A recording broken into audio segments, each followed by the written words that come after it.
Alors pour le raccordement indirect avec un interrupteur de porte et accompagné de porte logique, eh bien, ce qu'on doit valider évidemment, c'est les conducteurs. Vous avez deux options pour le raccorder au niveau de votre modèle Banner. Alors j'ai raccordé le fil brun directement sur le relais de sécurité dans le IN3. Alors une fois que c'est confirmé avec votre chemin électrique, on procède.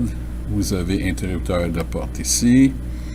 Là maintenant, ce qui est nouveau, c'est qu'on va faire une alimentation directe sur le port IN3 au lieu de passer par un IO1 ou IO2, etc. Alors ça peut se faire avec ce type de relais-là. On lui dit OK.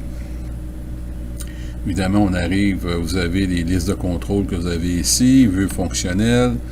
Là maintenant, on va lui mettre une condition, porte logique et OK. Et là, je vais venir le raccorder ici, comme ceci. Même chose de l'autre côté. Et là, je viens le raccorder au relais. Maintenant, nous avons une condition. Alors, on peut aller en simulation. Si j'ai le bouton d'arrêt d'urgence est activé, mais je n'ai pas la porte, l'interrupteur de la porte, eh bien, évidemment, R01 ne s'active pas.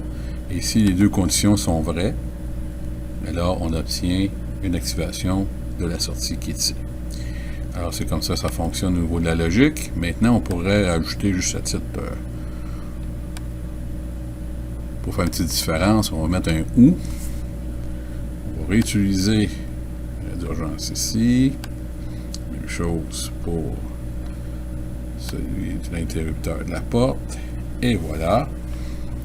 Et on peut venir, encore une fois, valider. Vous allez voir la différence entre les deux. Paye sur Play.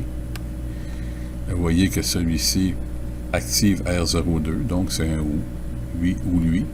Et ici, ben, ça me prend une condition vraie pour les deux, il s'actionne. Et lui, c'est un des deux, il s'actionne.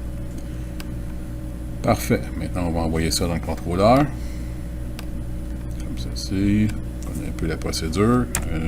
1902. Continuer. On va nous demander de confirmer. Là, vous voyez vos blocs de fonction. Donc, les portes logiques sont ici. Et où. On dit confirmer. Voilà. Fermer. Et là, on éteint. Énergie 0. On réallume le relais de sécurité. Et là, on peut aller en mode temps réel. Voilà. Alors, si je paye sur l'arrêt d'urgence,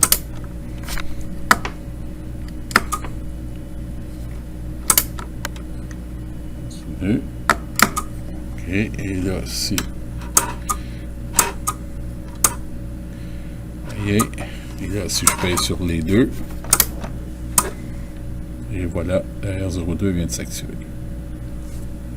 Alors voilà le résultat de la configuration. Donc, j'ai retiré ce qui n'était pas nécessaire. On peut voir ici que le fil rouge et le fil noir sont alimentés par la borne 24 ici. Et puis, vous voyez vos DEL vertes. Donc, on est rendu à 3 bornes utilisées. Et puis, vous avez ici 2 bornes de sortie qui est ici. Alors, si j'active le premier, on voit que l'urgence, le signal ne se rend pas à N1 et N2. Et puis, si je retire, vous voyez ici, l'interrupteur comme ceci, et bien les conditions sont répondues pour R01 et R02.